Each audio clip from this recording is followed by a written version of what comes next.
Louise McDonnell returns to StreamYard Connect today for the U.S. launch of her new planner. We'll talk to her in just a little bit. Let's do a show.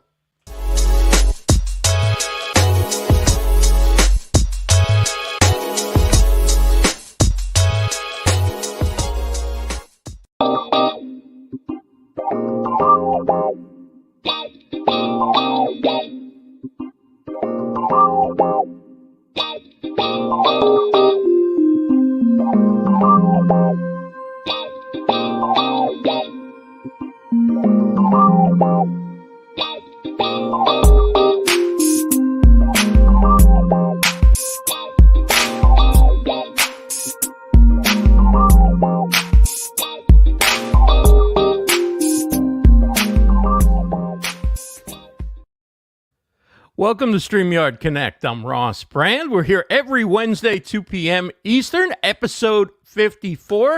And we're going to be talking today about social media in 2021. I don't think anybody's really that upset that 2020 is going to be coming to an end shortly. Usually I always feel a little sadness at the end of a year. It's like something's being lost or time's passing too quickly, but I think we can pretty much all agree 2020 is not going to be a year we look back on and go, oh, I mean, of course, good things happen for people. A lot of people have had some successes along the way, but overall, it's been quite a trying year with lockdowns and political unrest and lots of different things going on that have made this a challenging year. But with every new year comes a chance to reevaluate what you're doing as far as your business, as far as building your brand and engaging and selling on social media.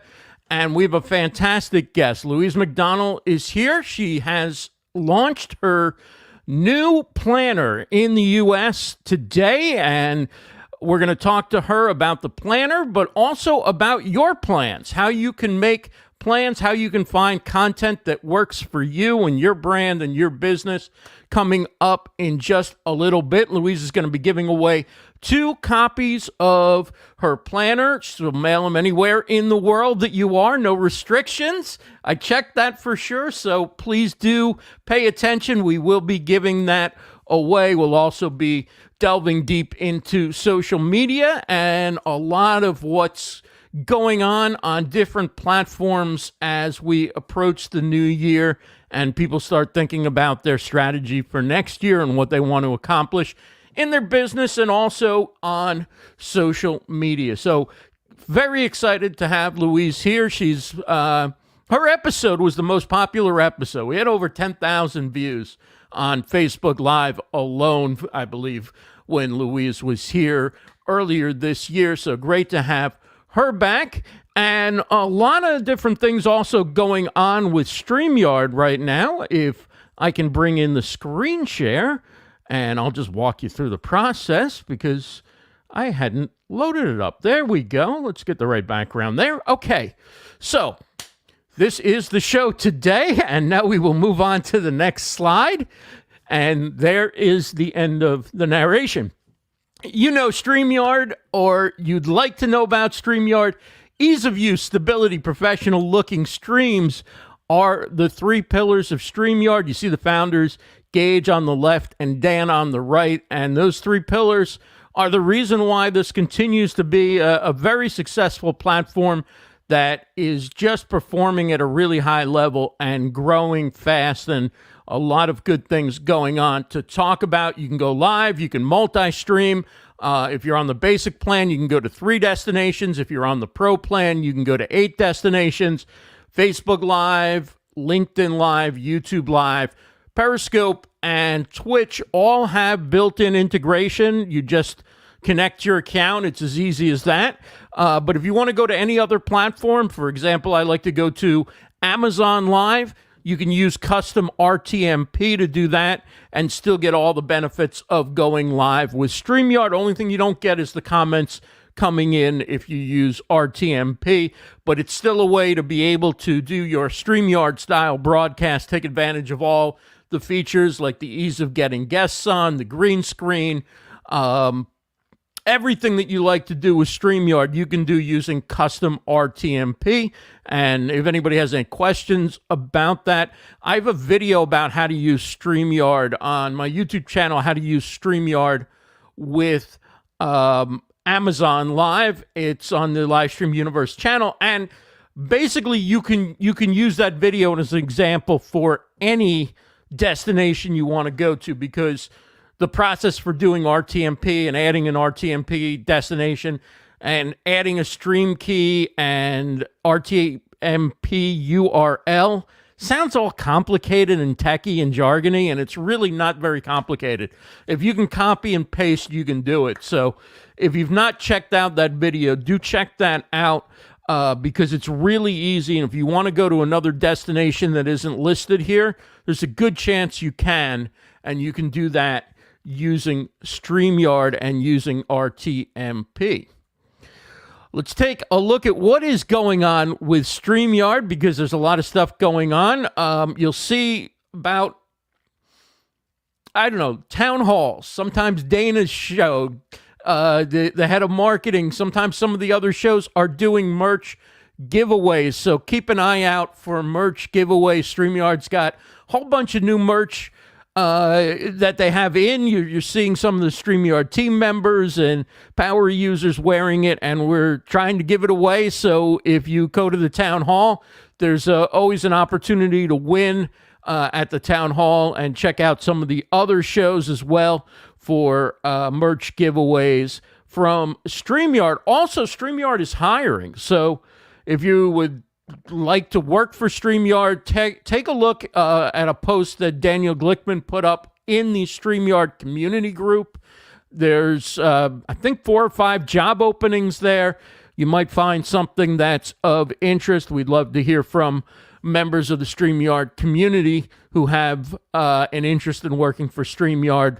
Maybe there is something that will work there. And last night, Dana was hosting her show, 2 Cents with Bents. She had Shelly, easy for me to say, Shelly Saves the Day. Let's try saying that fast 10 times. Shelly Saves the Day, a YouTuber on. And of course, you're always told on you, particularly with YouTube, but with any of your, find that niche, right? Niche down, find the niche. Well, it's interesting that Shelly talked about how she went the opposite way with her content. Did niching have some, like, was that one reason? Like, you decided, okay, like I have this maybe broad content that I make, and now I want to like get closer to my niche of helping people with YouTube? It's actually interesting. I had a beauty channel with a friend of mine, and we were actually a beauty channel, and it was because of the confines of niching that I felt like I really wanted to break free and have this channel. So it's actually the opposite effect. Instead of, people are just like, go down, down, down into something smaller and you'll find this audience. And I was just like, no, I hate this. I don't want to do this. I am more than this. And then it became, that's not as interesting to me as like actually helping someone get out of their own way and create a channel. So it evolved over time. A lot of value on Shelly's channel. You can check it out on YouTube and see the whole interview on the StreamYard. Believe it's on Dana's YouTube channel. Yes, on Dana's YouTube channel. Dana Bents, she's the head of marketing for StreamYard. 2 Cents with Bents is the show every Tuesday night at 8 p.m. Eastern. And then Dana and her sister Kelsey host the StreamYard Spotlight on Thursday nights at 8 p.m. And they interview you, the StreamYard user. So if you're interested in going on and talking about how you're using StreamYard, how you put your broadcasts together, maybe what your goals are and what you've been able to accomplish through live streaming, that's a great show that features the StreamYard users, Dana and Kelsey, hosting that. Meanwhile, yesterday, I went on Tech Talk with Daniel Glickman, and I've very rarely shown behind the scenes of my gear and my setup here, but it's actually simpler than people think it would be when it comes to audio, which has always been my number one priority with video, believe it or not. The mixing device here, in between your microphone and the computer and going in. And so the mixing device goes directly into StreamYard or does it go into the ATM Mini and then just to the laptop and StreamYard? I could run it through the ATEM Mini, but I run it directly into StreamYard. And basically, it's really a pretty simple setup when it comes down to it. It's microphone, it's mixer / interface, and it's really 2 steps. It's 2 products essentially, and then into the computer. So that's really, even to get professional level audio, a good mic and a good audio interface are really the basics to get good, clean audio for a live stream. Of course, there's a lot more that people do. There's other gear that people use. People do some processing. They do post-processing with their voice. But just to get good, clean audio, it starts, as we talked about last week with Chris Curran, a professional audio engineer and podcast producer, starts with your recording environment. It starts with your microphone, your technique, and also having headphones, having earbuds, making sure there's no echo, making sure you're recording in an environment that's suitable for what you're doing, and good audio gear. Even inexpensive audio gear can be very good audio gear if it's the right thing for your voice. I know a lot of people that you go into these different forums, particularly on the podcasting side, and the first thing is always, what mic should I get? What mic should I get? Or I can't wait to get this mic because I heard it's the best, or this person uses it. This is a very personal thing.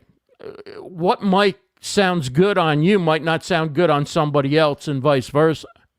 And so take some of the advice out there with a grain of salt is what I can say. But in addition to talking with Chris Curran about audio, and we certainly went pretty deep on that and took a lot of questions, I also took a fun clip from that show, and I did my first YouTube Shorts. I guess you'd call it a short if it's one, but it's called YouTube Shorts. And it's YouTube Shorts. I don't know if anybody's tried it yet, but it's a video that's less than 60 seconds. They recommend not more than 58 seconds. And it's vertical, and it's just a short video, and you upload it to your channel like any other video, except that you upload it a vertical video, and it can show up in people's phones, just like stories would show up. But in order to get stories, I think you need like 10,000 subscribers. Anyway, here's a taste of my first one of those. I actually don't know exactly what I want to do. Like, I kind of want to just play a little guitar and talk about some deeper subjects, maybe play some chess. Like, you know what it is? I'm freaking bored over here with this stupid COVID, and I'm like, I can call my friends, but if they don't call back, it's like, what am I gonna do? So I'm like, I might as well go live. You can take the guy out of Jersey, but you can't take Jersey out of the guy. Hey, I'm freaking bored over here. What are we doing? What are we doing over here? Crazy. Nothing to do. They just sit around all day. I mean, I can only work on audio so much. It's like, I just want to hang out, man. After 7, 8, 20 hours, it's like, it's probably good enough. Now I'll run it through one more time. That's funny.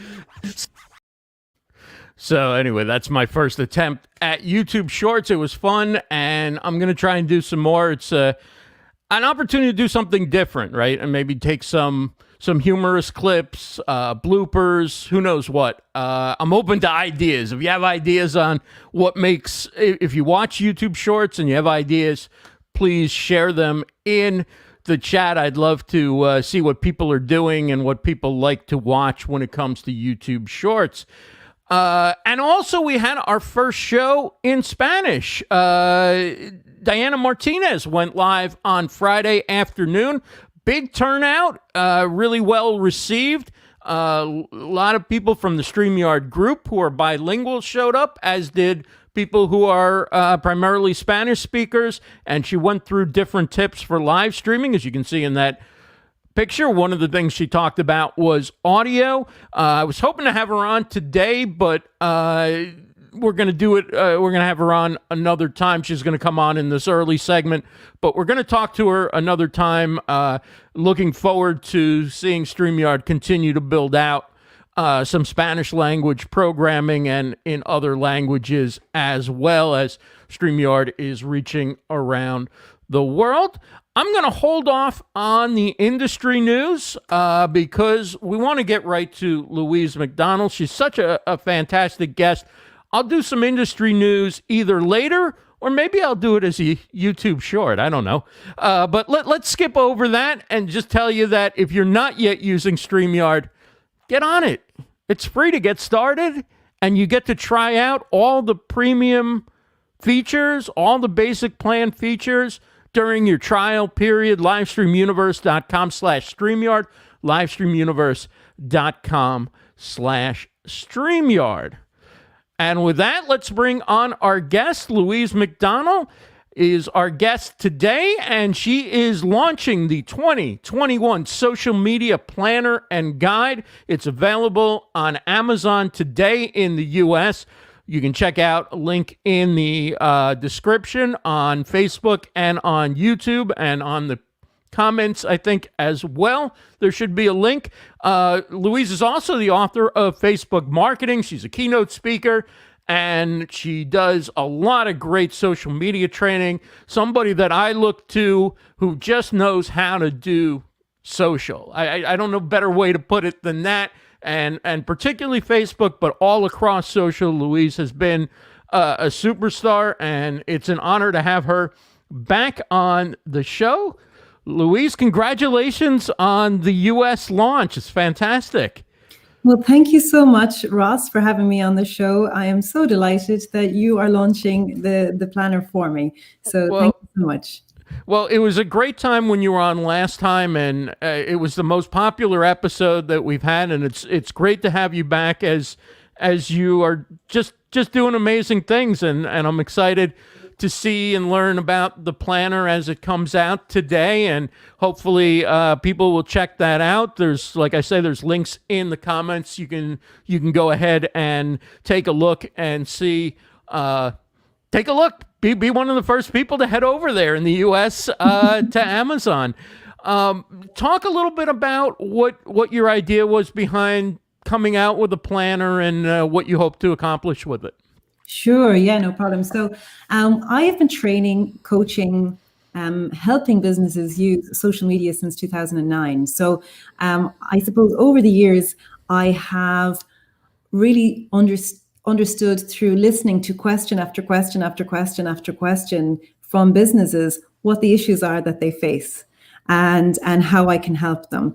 And so actually the planner started off years ago. This is how it started off, just as a workbook. So I printed these up as a workbook, so whenever I would go to an event, or I was speaking on stage, or if I was doing some training, that I would have something that I could leave with people that I knew that they could work through step by step. So and so it has evolved over the years. And this year, I really wanted, because, like, let's face it, Ross, people have had such a tough year. 2020 has just been so tough. And I just really wanted to create a tool that people could really use simply and effectively to save them time and to make them more money. And you know, that's absolutely what this planner will do. So everything is in the one place. So there's a section at the beginning. So if you want to brand your business channel, and you want to learn how to do that for all the leading social media platforms, whether that's Facebook, Instagram, YouTube, Twitter, LinkedIn, Pinterest, TikTok, they're all there. And then there's a step-by-step guide on how to create a social media content strategy, because I know lots of people struggle with what to post week in, week out. And I also know that people sometimes fail to realize the strategic importance of creating content, which is not only going to build brand awareness, but also going to build authority with your target audience, so that then you can build trust and later do business with them. And so there's a whole section in the planner on that. And not only that, there's 330 prompts for social media content that are laid out month by month. And there's a week to view diary. So this is your, it's an A5, you'll be able to bring it with your handbag or in your briefcase, or bring it with you. You'll be able to use it to plan your content and to stay on track, and also to review what's working, because there's a whole section where you can review what's working every month. And what's the value? This is a total obvious guy question, but all of us are busy, right? And so a lot of times social gets done when it gets done. It gets done on the phone. It gets done on the fly. It doesn't always get planned or scheduled. It's done when we need to do something, or we get a message or something like that. What are the main benefits of planning? Because I noticed that you have a quiz, and one of the questions asks not just about planning or scheduling, but actually coming up with a campaign. So there's a lot to it. If you really want to make a difference with social media, you can think even bigger than just planning. You can think campaigns. This is the essence of it, Ross. So I put that survey together, and really what I wanted the survey to bring home to people was like how much there actually is to doing social media strategically. So because lots of people, when they come on, they join my social media academy, and they start doing the trainings with me. And one of the most common phrases that they say to me is, "Oh, I didn't realize there's so much to it. Oh, I didn't realize there's so much to it." And so sometimes my challenge is that sometimes people think that social media is the nice to have, oh, why am I doing it? I'm doing it because everybody else is doing it. But really, social media is one of the most powerful marketing tools available to us. And if we use it strategically, we can get really good results. Now, the days are gone where you can have no budget. Like, you're going to have a budget. But if you're really clever about how you spend that budget, you can get a really good return on your investment, and you can track what every cent is generating for you in sales as well. So that's why I say you need to think of campaigns rather than, like, the worst thing you can be doing is on a Friday evening going, "Oh, I forgot to do something this week. What will I do?" and quickly putting something up, because when you do that, then you're going to create really ineffective social media content that's not cohesive, that's not trying to achieve a goal, and you'll quickly become disillusioned with social media marketing. And so that's why the opposite of that is starting off with a campaign, and the first thing you do is say, what's the goal? Right. What's the goal? What's the end line? And as you kind of dig down from strategy and planning to tactics, the planner has a calendar or diary you can look at for each week. How important is what day and what time you schedule different kinds of posts? Is that something that you encourage people who work with you to think about, exactly when you're sending out certain types of content, whether it's because your audience is more likely to be available at that time, or because we just know through data that certain content performs better at certain times of the day or certain days of the week? Yeah, so when it comes to scheduling your content, there's a few different things to think about. Like we talk, just go back to the whole idea of the campaign. The most effective way to use social media is to sit down and have a campaign goal in mind, and then look at your calendar and say, okay, I need to create 4 or 5 strategic pieces of content. So you want remarketing content. So remarketing content is content that when people consume it, that you have in some way you're able to reconnect with them, because you're bringing them further into your funnel. So if you sit down and you think of a campaign and you think, okay, I want to launch something, in a few weeks' time, whether that's a new website or whether that's a coaching program, whatever it is, you got to have a lead into that, and you got to create your remarketing content, and you got to schedule that in, and then you got to think, what's the best time for me to publish that content that I get the maximum audience on. And then after that, you're going to think about having a little budget to make sure that you get beyond your audience and you get in front of your ideal customer. So you'll have your strategic content that you'll schedule, and then you'll have your other content, which is just you're keeping your brand top of mind content. And the 330 prompts that are in the diary are really there to help you with that. Because you want to have like 5 really good pieces of content or whatever it is, and then you want to be able to just keep your brand top of mind in between times. Now, the reason it's so important to plan the time of the day of the week is you need to get engagement with the content in the first 20 to 30 minutes, because the algorithm then, when it sees content published, getting likes, interactions within the first 20 to 30 minutes of being published, the algorithm understands this is good content and it will show it to more people. So you need to get the timing right, to get the engagement, to get the reach. What else can you do to encourage that engagement and reach besides posting at the right time? Are there other things that you advise people to do in order to help that along in the first half an hour or hour?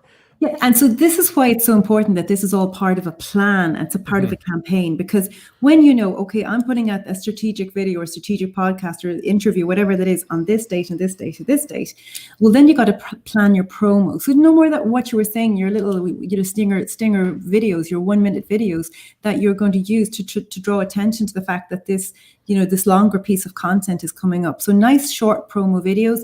You put some budget to those. You get them in front of people who don't already know you, who match the profile of your ideal customer. And then even if they never come to your longer form video, but even if they just watch your promo video and the promo video is talking about the problem you're solving for them, okay, then you're getting them into your funnel. So promo videos are really important to get people to your longer form content. And then if you have an email list, you email your list and you're saying, hey, I'm doing this really interesting interview with Ross on this date and this time. Why don't you tune in? And here's a link. And then you send them a reminder. So you work all your other social media channels to bring them to where the content's going to be broadcasted.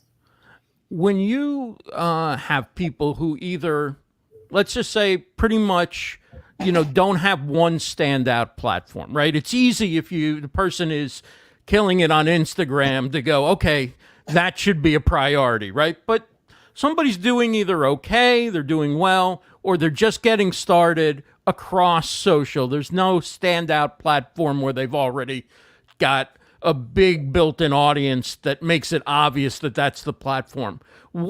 Going into 2021, are there certain platforms you're keeping an eye on more, or you'd say these are the ones, if you're building your strategy from the ground up, you'd say, okay, let's look at this platform or these 2 or 3. Don't try and be everywhere right away. Focus on the ones that are most likely to drive results right now. Well, absolutely. And actually, what will dictate that is where your customers are hanging out. Mm-hmm. So sometimes, people say to me, oh, I'm fed up with Facebook, I'm going to go to such and such a platform. I'm like, well, if your customers aren't there, like, there's no point, So, right. so it's not really down to tuning into your customers, tuning into their pain points, tune to where they're hanging out and where you can get in front of them. And, and they will dictate all of that for you. Yeah. A lot of what's going on now on social media is being influenced by TikTok. So whether you actually use TikTok or you're like me, you downloaded it, changed your mind, and deleted it from your phone, you can't escape what's happening on TikTok because, as I talked about earlier, YouTube Shorts, Instagram Reels, there's all the platforms are just like they're adding added stories eventually because of Snapchat, another platform I really wasn't much of a fan of, but then, oh, look, Instagram has stories. It's fine now. Yeah. Right. So yeah, YouTube now has shorts. Instagram has reels. How important do you think it is for brands in general, not just those, say, targeting a younger demographic, to understand why TikTok videos have taken off, to understand what it is that is appealing to an audience, and to think about how you might be able to do that content on another platform if TikTok isn't for you? either creating it yourself or finding inspiration from other people. But how important is it to delve into TikTok in one way or the other? Right, because you can watch TikToks repurposed all over the place. So it's not like you actually have to get an account on TikTok if that's not something you want to do. I think TikTok is fun. And my kids are on TikTok, so they're continually going around doing the dances, and right. And actually, I remember I have twins, so I was tuning into their conversations, and they were on TikTok, and I could hear the conversation. It really intrigued me. The conversation was around, no, you have to have really good lighting if you want your videos to look good, and no, you need good sound, or no, you need to use the right hashtags if you want to get out there, And I was going, wow. Yeah, and I was just listening. I was going, this is all the stuff I teach. Right. So I think from that perspective, that's the first thing that hit me about TikTok. I thought, here we have a generation that are coming up that are just so savvy when it comes to creating short, creative video content. I think that what worked well for TikTok, what worked in its favor, was that during the lockdown all over the world, people were so bored. That all of a sudden you saw the TikTok videos with moms and kids, and they were all doing the dance, and they were doing this stuff together because they were at home and they had time. Right. And so for that perspective, I think that it has impacted. Would I be running to TikTok? Would I be running? Not yet. Mm-hmm. I think that if a client came to me and they said, "This is my audience," I would say absolutely. I know that it's still quite restrictive. The reels are still quite restrictive in terms of the music you can use if you're in business as opposed to personally. So right. they're fun and they're great. And I suppose at the end of the day, they keep users on platforms. So, and they have it's a new newsfeed that Facebook we can use to get ads into. And by all means, I think that you'll learn a lot by playing with TikTok. I have to admit, I have one or two TikToks myself, and I found them fun. I was like, this is such fun. But that's definitely one to keep an eye on for sure. Definitely. How much video content do you think someone who's doing social, who is okay with, like, if your strength is writing, right, if your strength is photography, take picture, you have to play to your strength and find an audience that likes that. But having said that, we keep hearing each year almost all the traffic is going to be video, almost all the traffic, and we're seeing it build each year, of course. Do you feel that, like, you have to have a video strategy at this point, or that a certain amount of your content should be video, or you're missing out on maybe the best opportunity online? I'll tell you why I like video so much and why I am always encouraging my students to do video. And it is this. If you are a small business, okay, you may not have thousands of people visiting your website for remarketing purposes. If you're starting out, you may not have thousands of people yet on your list, okay, for remarketing purposes. If you're starting out, and you may not have thousands of people following you on Facebook or Instagram or Twitter or YouTube or whatever it is, but anyone can put together a video which addresses the pain points of their ideal customer, and they can then pay on Facebook and Instagram to get that in front of them. And if they are clever about how they begin that video in terms of pulling people in and the description right. they use with them, that they can get thousands and thousands and thousands of views for a video with no prior audience. And then they can populate that into a remarketing audience, and send different messages to the people who watch their video. And of course, one video is never going to do it. You need to, do a series of videos and build that audience over time. But that's why I like video, because I think, no matter what size business you are capable of producing, and if you understand your customers, you can put a video together which will impress them so much that they'll want to connect with you. And that's the first point, they'll connect with you. And then after in time, you'll hope, because when they see you and when they hear you, you build trust. I like to say nothing converts warm leads better than video. So even if you're not reaching an audience hardly at all, if you take a video that you do, and in particular a live video, but any kind of video, and I say live video because it's so real, and you put that on your website or a clip, 30 seconds, a minute, the impact that has where somebody who's already maybe inclined to think you might be a good person to work with, somebody says, hey, look up this person, I think they'd be great. And they go and they watch that video and they come away thinking, yeah, I like this person, I can work with this person, or they've got the ideas or the solutions that I need. I like how they conduct themselves. I like how they answered these questions. Or they say, you're not for me, and that's okay too, because then you don't waste time putting a proposal together for somebody who isn't likely to be a client once you get face-to-face with them, even if face-to-face is via, live video that during a time of lockdown. But I think for converting warm leads, which is something that isn't talked about very much on social, the video really can do that. It really, I think, you're broadcasting to many, but it's like how you reach that one person who becomes a customer or a client is also through video. Yeah, exactly. And of course, you're going to have different types of video as well. So, right. So if you have the video where they think, gosh, they understand where I am, they understand the problems I have, they understand my pain points. And then what we're also finding is working well for our clients at the moment as well, is just even testimonial videos, even if they're just, written testimonials with somebody's headshot. And you can really target those at maybe people that are, well into your funnel, who've watched quite a lot of your videos and watch them for maybe, quite a long time. And then you can target them with the conversion, why not sign up? Or are you still on the fence? Or would you like a discovery call?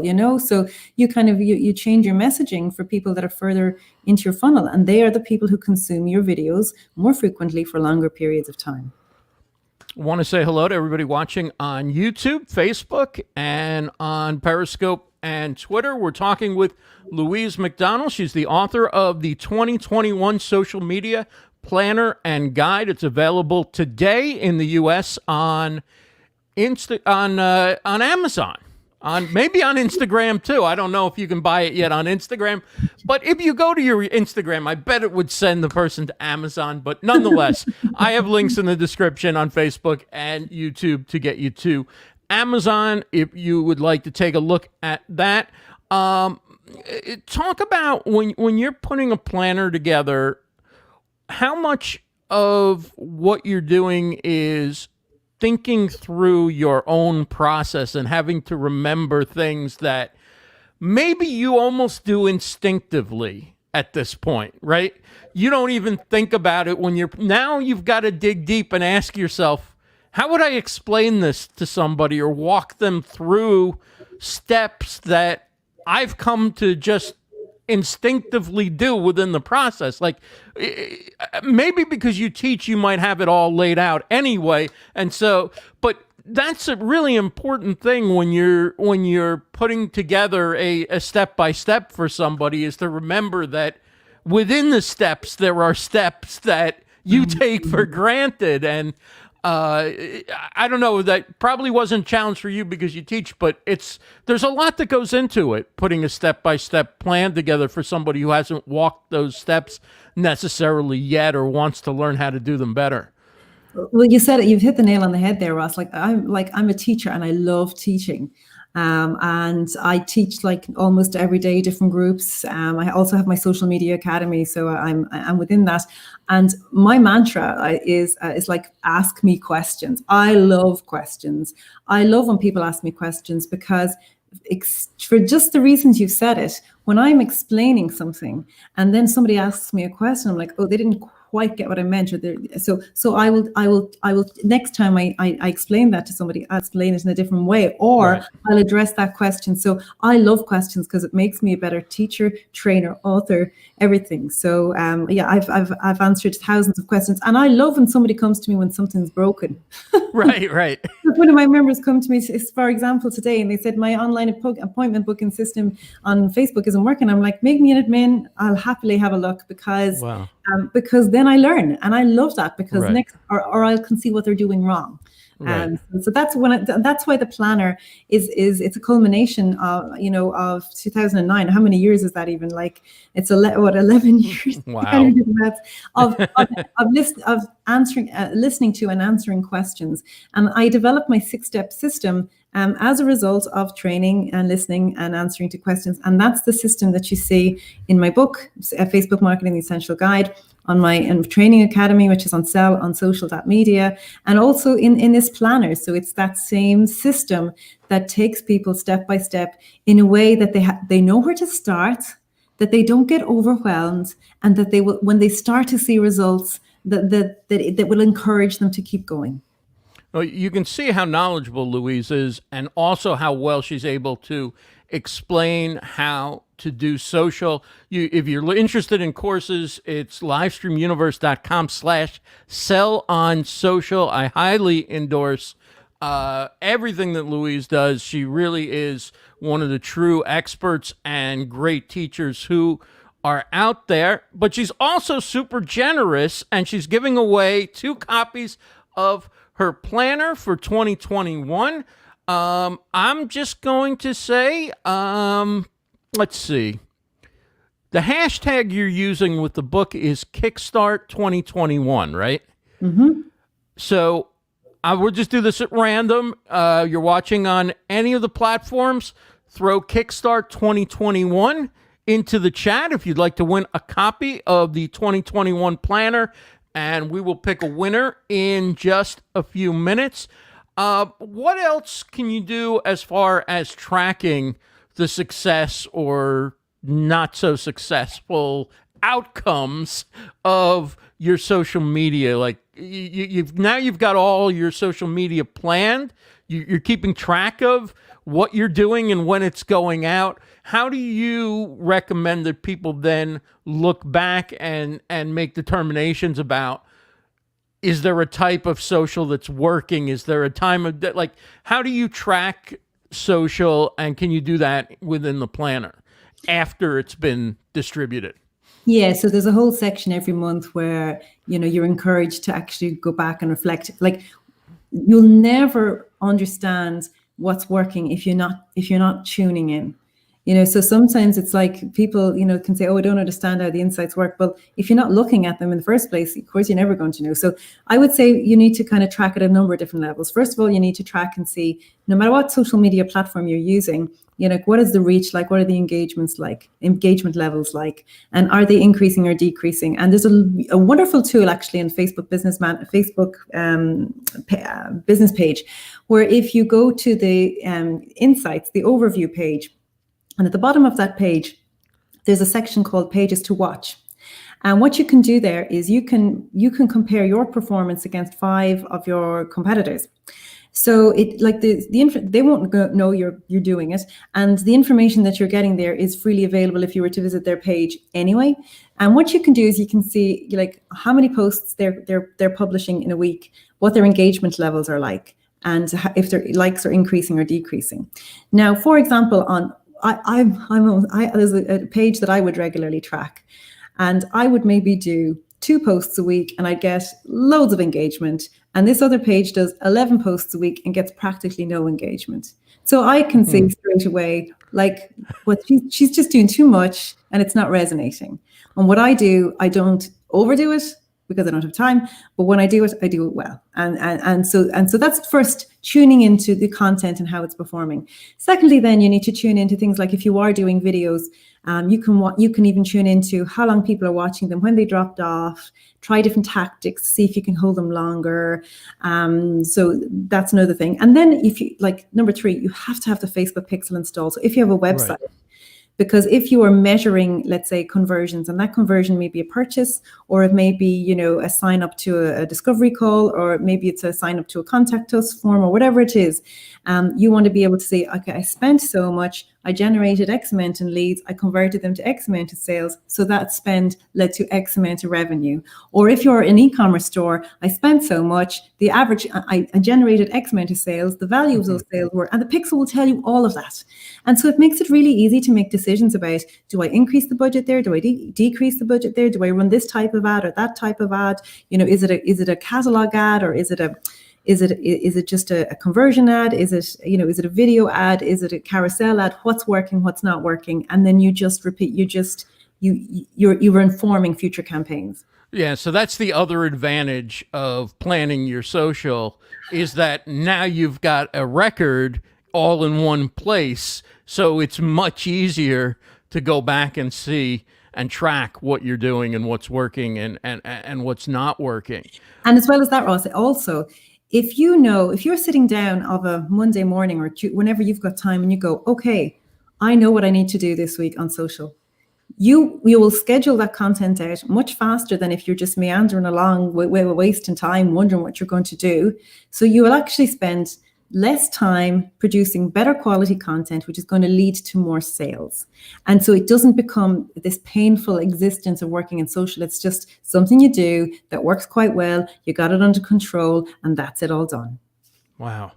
Well, we got a couple winners for the giveaway. It's Don L, D-O-N, new word E-L, Don L, was one of the winners, and the other winner is Digit Mart Metal Detecting UK. So someone sort of on your in your neck of the woods, so to speak. I'm not sure where Donnell's coming in from. If you're still in the chat, Donnell, let us know. But we've got one winner from the UK and one to be determined. Don L, congratulations. And Digit Mart Metal Detecting UK, congratulations.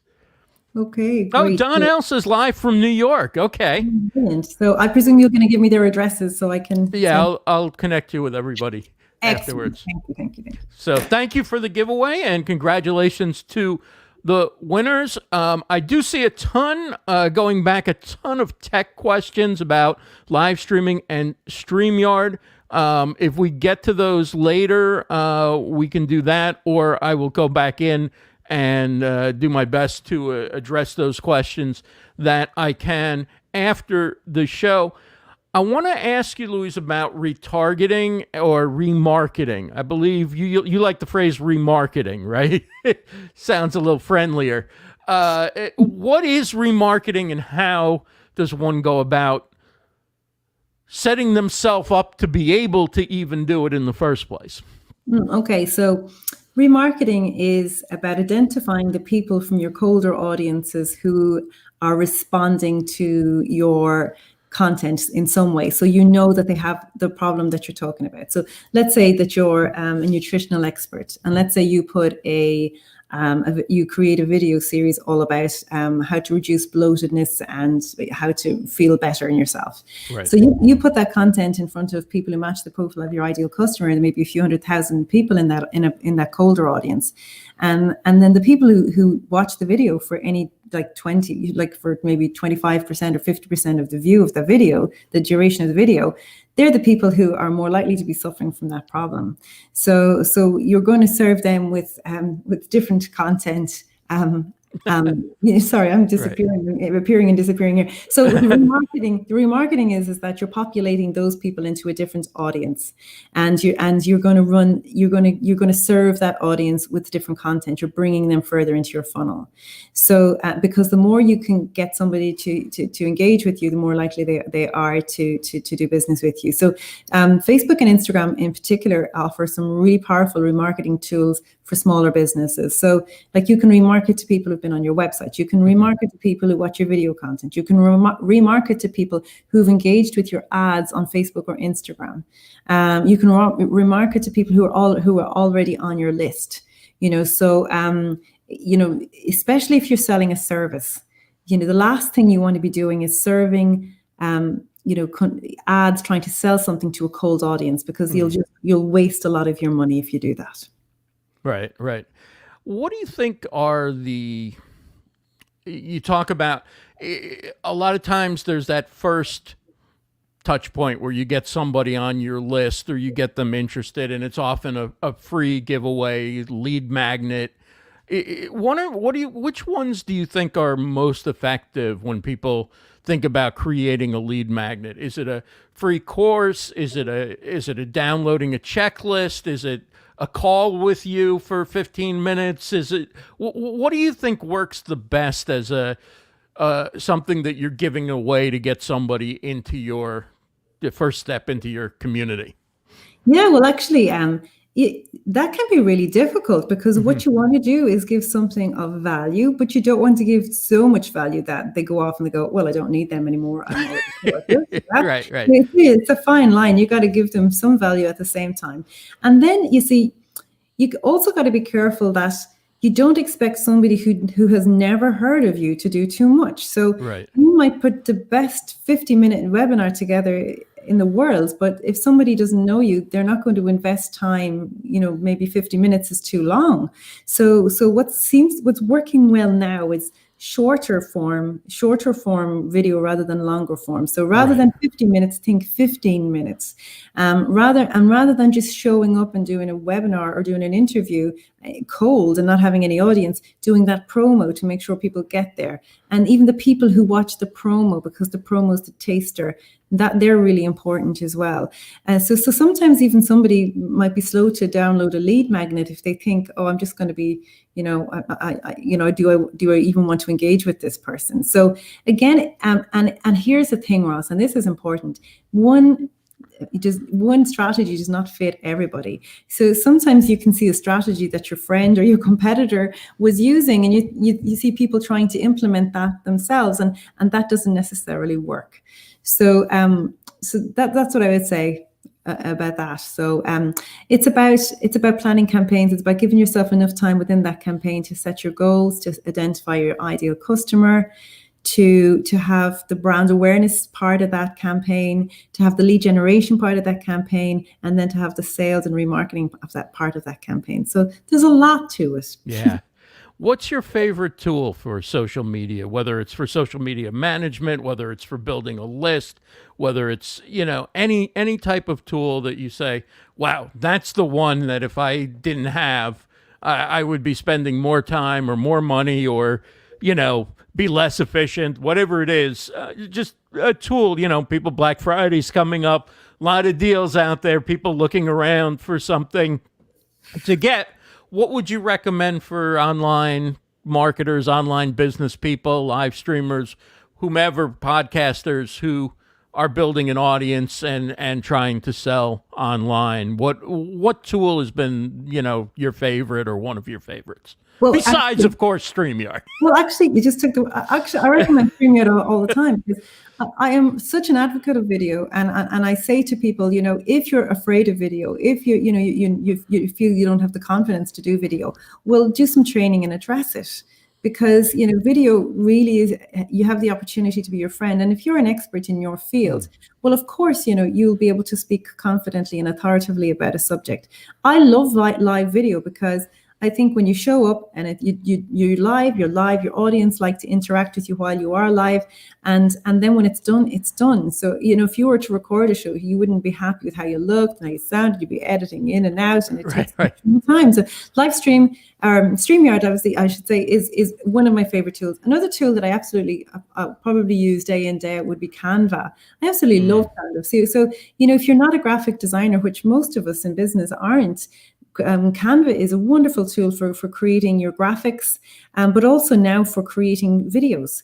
So that video that I sent you earlier on for the planner, that was created in Canva. That's a wonderful tool as well. It's a great tool, and it's not that expensive. And even those that are starting out, can even use the free version of it really effectively until they get to the point where the paid plan is going to save them time. So other tools that I like as well, I'm a huge fan of MailChimp. I still use MailChimp. I love it. I love the landing pages. I love that you can create that funnel experience, a landing page going to another landing page, sequence of emails in the background. And again, for small businesses, it's a really good tool to start off with. So I'm also playing around with Survey Anyplace, as you know. That's the one I have had such fun creating that survey. So Yeah. you can create a survey and you can weight the questions you can have different points for different answers. So somebody can do an analysis on how they're performing, and then you can give them different results based on how they've scored. That's a super cool tool. Yeah. I after watching what you put together, I want to dig in and try that myself. But Canva is great as well.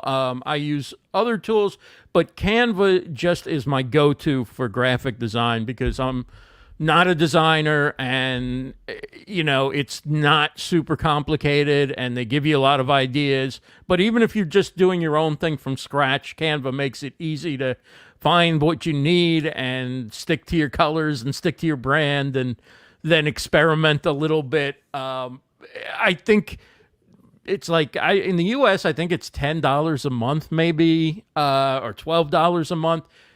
I'm telling you, their background removal tool, because I never knew how to do that, and I tried a few tools and just couldn't figure out how to remove the edges and all. Their background removal tool is one click. So if you want to make a thumbnail for your video and you want to put yourself on a different background, it's just literally one click and you can remove it. It's amazing. And no, I don't even have an affiliate link or anything. I'm just really excited about what you can do in Canva. And I'll also give a shout out to another company. This is a great tool for just finding really super engaging articles to share online. If you look at Feed Alpha, feedalpha.com. So that is a great tool. Again, it's about 10 euros, or I'm not sure what it is in dollars, per month.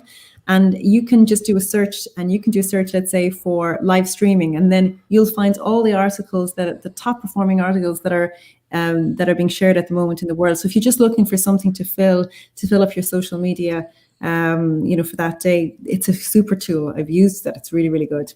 I have to check that out. And that does remind me, we're still going to get to the news. And I saw so many tech questions in the chat. If you are asking a tech question, you're still here from earlier. And why wouldn't you be? Because this was fantastic information that Louise was sharing.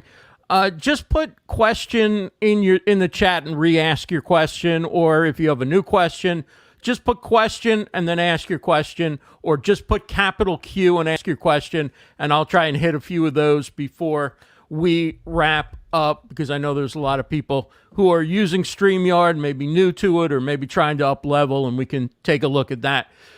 But I want to tell you that the planner is going to be awesome. You've got to check it out. It launched today. It is available on Amazon. There are links in the description and in the comments. Louise McDonnell is the author. 2021 Social Media Planner and Guide. It'll give you the tools you need to take your social media another level and start converting and start selling on social, and not just being active, but monetizing, which is what everybody really wants to do on social eventually. Eventually, we're not just here to experience it, we're here to accomplish business goals, because social now is the marketplace, right? Live streaming is the marketplace. There's brick and mortar, not so much right now during this time, and who knows what it'll be in the future. So very timely. Final thoughts as far as, how you feel about launching the planner and what it can do for people. I think final thoughts, I think we're looking towards 2021. So we're at this point of the year now where 2021 is just really around the corner. We have never had a year like we've had in 2020. And I think 2021 is going to be, again, a year of two halves. I think we're going to have the first half of the year where we don't have vaccines, where, the world is still going to be a very virtual place because there's going to be very little movement.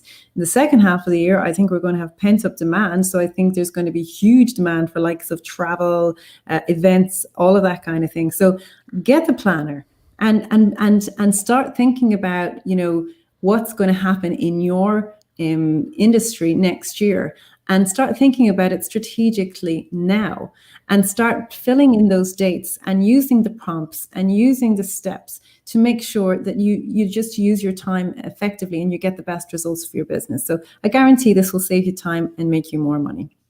Thanks so much, Louise. Congratulations on the U.S. launch. Thanks for coming here to make us a part of it on StreamYard Connect, and all the success in the world with it and everything else you do. It's great to have you back on the show.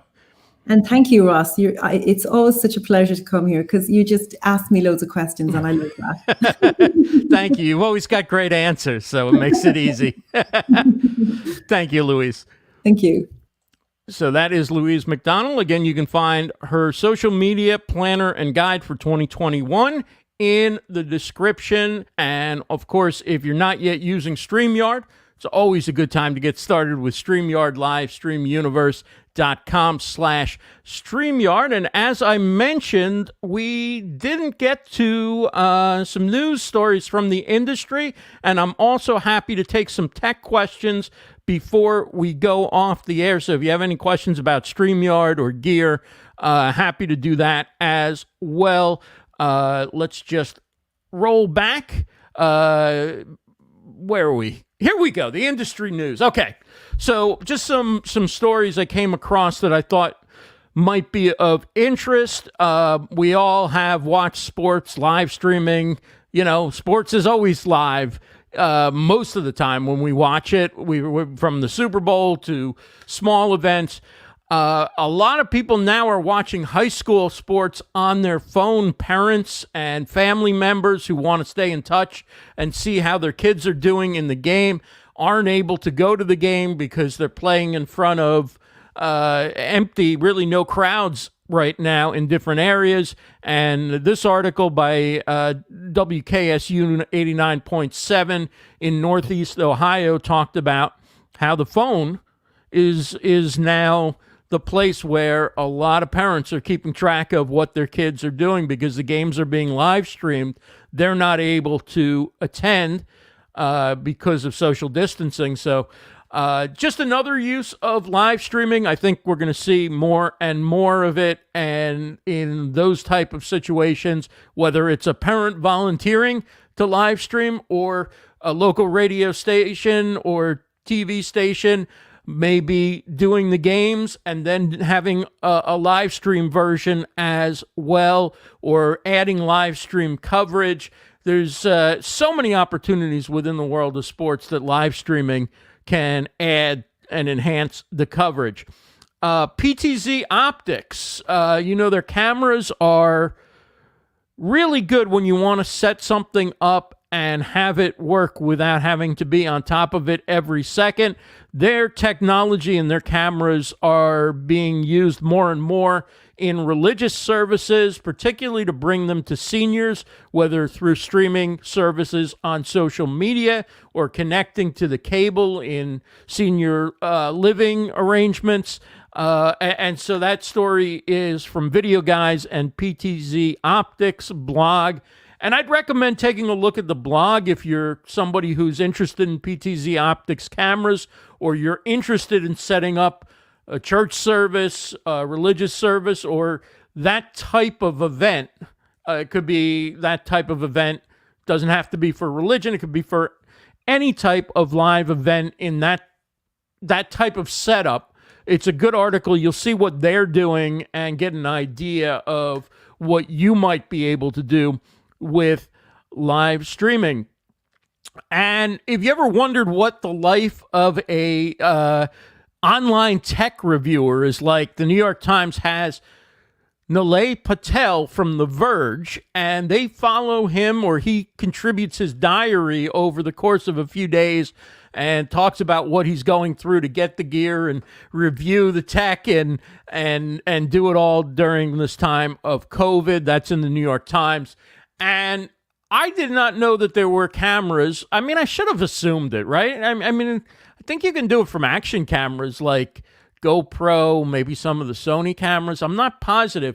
But I had no idea there were professional cameras, like professional camcorders, that you can actually live stream right from the camera. And I found it out because JVC just had an update to their live streaming from one of their professional camcorders. And apparently JVC was the first company to offer live streaming from a professional camcorder. So that's something to look for too. Right now we typically use other devices with our camera when we're streaming, either at home or streaming remotely, or we use our phone. It'll be interesting to see how much streaming in the future comes right from the camera when that eventually reaches consumers and everyday creators as well. Take a quick look at the chats. Donnell asks, any thoughts on owning our own data? Boy, that's one that's a big topic. That is a big topic. Let's save that for another day, but that is a great idea for a guest to talk about owning our data. I think that could be a cool panel to put together. What Journey Towards Recovery asks, what is the last platform for articles? Oh, was it Feed Alpha? Was it Feed Alpha, I believe, is the one that Louise recommended? Check out Feed Alpha, and if that's not it, message me, and I'll come back in and find out and share that with you. Divine Wisdom asks, how do I hook up my Nightbot? That's something I need to do. I haven't used the Nightbot yet. Take a look for a video on YouTube that may walk you through the steps. I haven't done it myself. I think it's a good thing to do.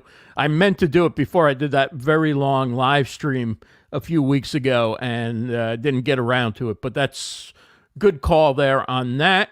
Gladys Alston asks, is there a way of seeing who's watching your live streams?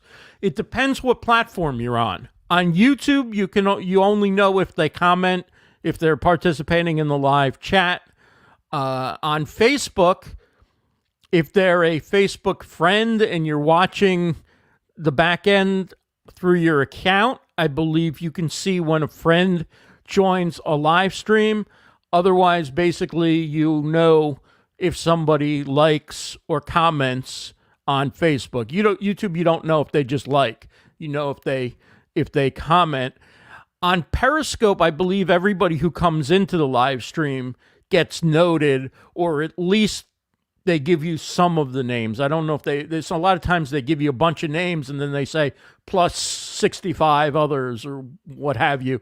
So those are the ways I know for the platforms that we're using. Gladys says she uses StreamYard and Facebook. Yeah, so you know by people who like or comment. That's how you know in general. And I think if you're watching the stream, let's say if the stream muted in another browser while you're live, you will see if anybody who's a friend of yours comes in to watch that live as well. So you'd have to be watching it live. I don't know if you have to be watching it as your personal profile, or you could watch it as, you might be able to watch it as a page and it still knows who your personal friends are. But that's the only way that I know you sometimes can see who's watching with you. And that's a hard thing to do while you're live streaming actively, to try and track. Now within StreamYard, I can see some of the last people who had reactions. I can see that there were 1, 2, 3, 4, 5, 6, 7, and then it'll tell me like loves, and I can see that there were 1, 2, 3, 4, 5, 6, 7, 8, 9, and 11 more. So 20 people liked and a bunch of people loved on Facebook.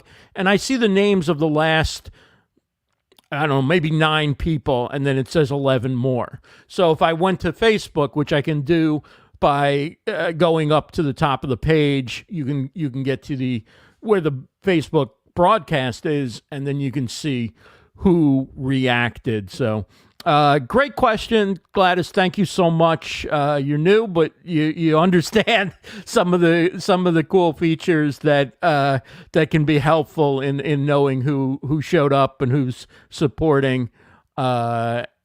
So thank you all for being here. It was awesome talking with Louise McDonnell, and you can find all the links in the description.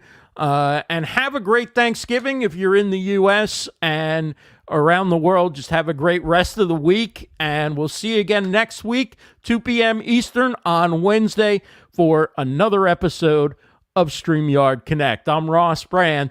Have a great day, everyone.